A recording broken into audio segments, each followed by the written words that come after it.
So in this lesson we're going to look at resistors in series and parallel circuits, work through a few examples, and then we're going to look at the derivation of the rules. The context of this is enormous. So most electronic devices will have resistors of some description, and most of them will have resistor networks. So for example, one of 1,000 of examples, if you're ever listening to music or to someone speak on the phone, then we're converting digital into analog signals, and resistors are used in a range of different ways, sometimes with operational amplifiers. In this case, we've got a range of resistors combined with an op-amp in order to convert the digital to analog signal. So this is something that's just hugely important in electronics and a whole range of devices. Okay, so before we look at the resistor networks and the total resistance, we need to remind ourselves of the important rules for series and parallel circuits. So we've already said that in a series circuit the current is the same all the way around, so that's very important. So for example, if this is 5 amps here, then this ammeter would read 5 amps as well. So current is not used up, current is effectively conserved because charge is conserved. If I look at a parallel circuit, well, I've got 10 amps here and 8 amps on the bottom loop, so the top loop must be 2. 8 plus 2 gives me 10, and then they recombine to give me 10 over here, which is the reading on the second ammeter. So again, current splits, it recombines. Kirchhoff's first law, current is not used up, it doesn't diminish in any way. We also talked about the rule for voltage in series and parallel. So if I have a parallel circuit, so if I have 12 volts supply, and I'm told that V2 is 3.5. No, that's not something missing there, I think. I think V1 is 8.5, therefore V2 must be 3.5. Missing information there. So the rule for voltage in a series circuit is the voltage is shared out between the components, and this is due to conservation of energy.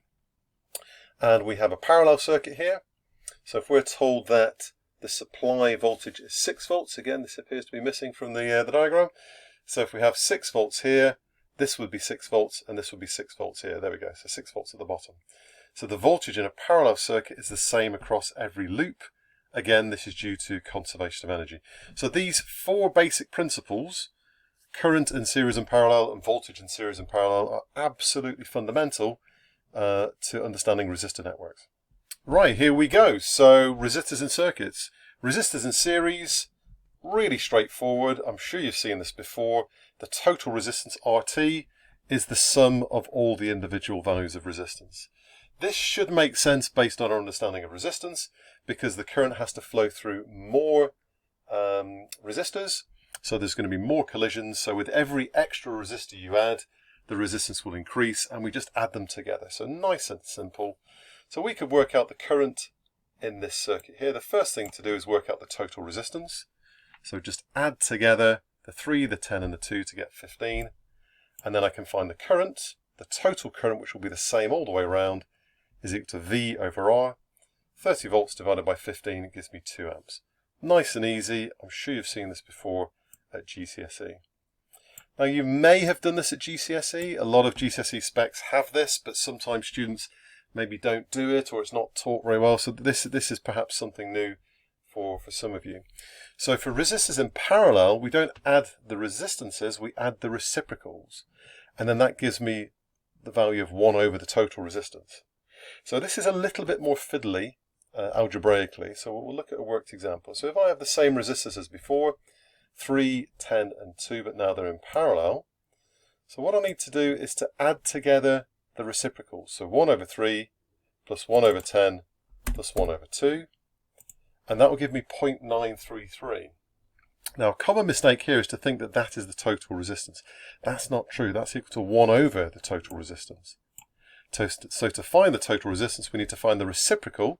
That is 1 over 0.933, and we get the total resistance of 1.07. So this tells us something quite different about resistors in parallel. The total resistance, if you notice, 1.07, is less than the smallest value of these resistors in each loop. So the smallest is 2, the total is going to be less than that. That's always going to be the case for resistors in parallel. So if you get a value of 2.5 or 20, then you must have made a mistake. So this is a very different mechanism that's happening. In the first one, the current had to go through each resistor, so that it added up to a greater amount of resistance. In the parallel circuit, we have a range of options, so the current splits, so a smaller amount of current goes through each one. So the significance of this is when I add an extra resistor, another loop, the total resistance will go down.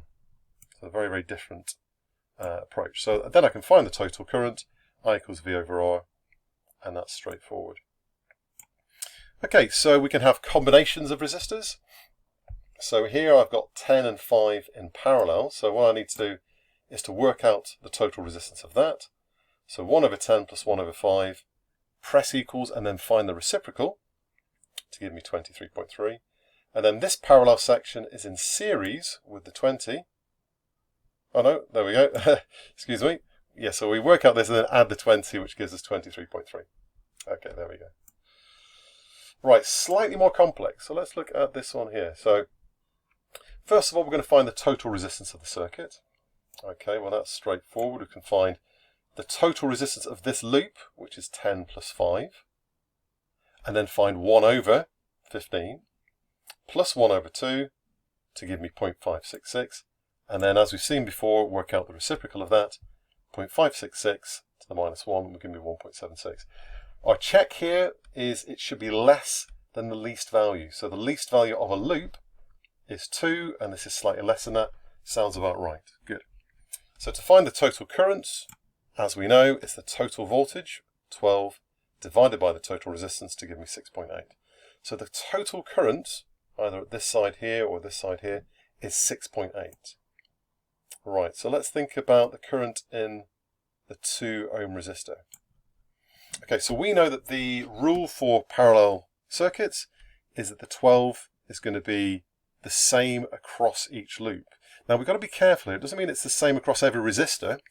We're not saying it's 12 volts across the 5 and 12 volts across the 10. It's 12 volts across that entire loop. So if I'm trying to work out the bottom loop, that's straightforward. So it has 12 volts across it. So I can find the current, I equals V over R. 12 divided by 2 is 6 amps. Okay, so 6 amps is flowing through the bottom loop. The next question says, find the current passing through the top loop. There's 2 ways to answer this. Probably the most intuitive way is to think, well, if the total was 6.8 and I have 6 amps going through the bottom loop, then 6.8 take away 6 will give me 0.8. So 0.8 amps must be going through the top loop. That's probably the most intuitive way of doing it. However, you could do it an alternative way. You could work out the total resistance of the top loop. 10 plus 5 is 15. And we know that 12 volts is across that entire loop. So the current is V divided by R. 12 divided by 15 is 0.8. So what you might want to do in an exam is do both ways and then check. You should get the same answer each time. Okay, and then final stage, I'm trying to find the voltage across each of these resistors. So they're effectively in series. So there's different ways of doing this. The simplest way, if we know the current through the top loop is 0.8, I can calculate the voltage across the 5 ohm resistor, I times R, 0.8 times 5 is 4. And then do the same for the 10 ohm resistor. It's the same current. This is a series section. So it's 0.8 times 10 and 8 volts is the voltage across the 10 ohm resistor. My check here is they should add up to 12, and they do, so that's probably right. Right, now it's your turn. So pause the video, try these 4 questions, grab some paper and a pen, and once you've tried your best, press play to check your answers. Here we go. So the first one, we're trying to find the total resistance. So we have a parallel circuit. So the way we do this is work out the sum of these 2 values here. So 5 plus 10 is 15. And then 1 over 15 plus 1 over 20 gives me 1 over RT, which is going to be 0.1166. So to find the total resistance, it's the reciprocal of that, which is 8.57. That's less than the 15, so that sounds about right. Right, so question 2, we've got to work out the total resistance. That's easy. 1 plus 5 plus 2 is 8.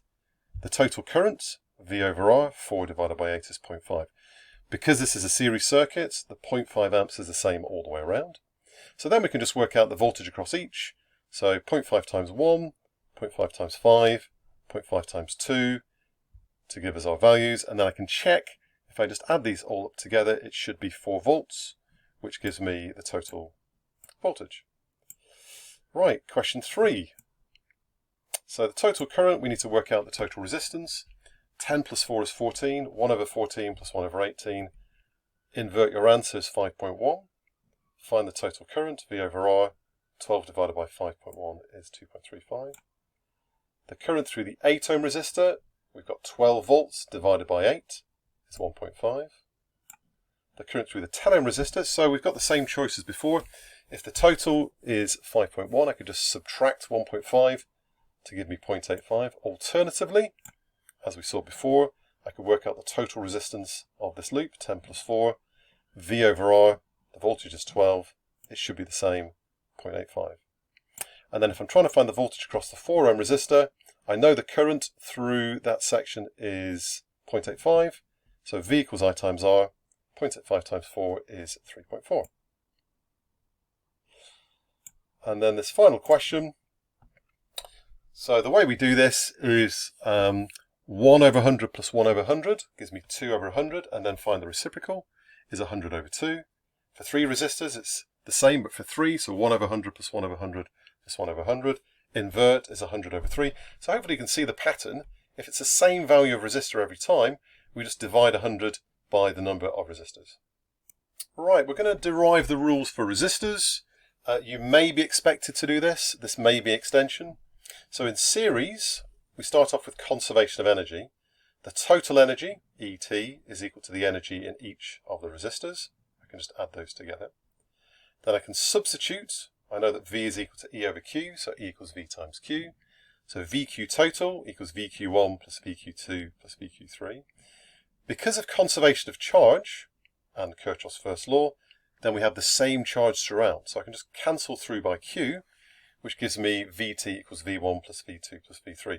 So here we've shown algebraically why it is in a series circuit the voltage is shared out among the components. Then we can substitute for V equals I times R, and we can see that we have the same current in each of these terms, so we can cancel through, again, Kirchhoff's first law, and then we've shown that RT is equal to R1 plus R2 plus R3, which is our rule for resistors in series. Resistors in parallel starts with conservation of charge. So QT, the total charge, is equal to Q1 plus Q2 plus Q3 because the current splits. We can substitute with Q equals I times T to give me IT total equals IT1, etc. It's the same time, or we could just say every second, so we can cancel through by T to give me effectively Kirchhoff's first law. Then if I substitute for I equals V over R, I get V over RT is equal to V over R1, etc. And we know that voltage in a parallel circuit is the same across each loop. So VT is equal to V1 is equal to V2, etc. So the voltages are the same, they will cancel, and we end up with our expression for resistors in parallel. Okay, quick recap. So write down the rule for resistors in series and parallel. You could try deriving the rules as well.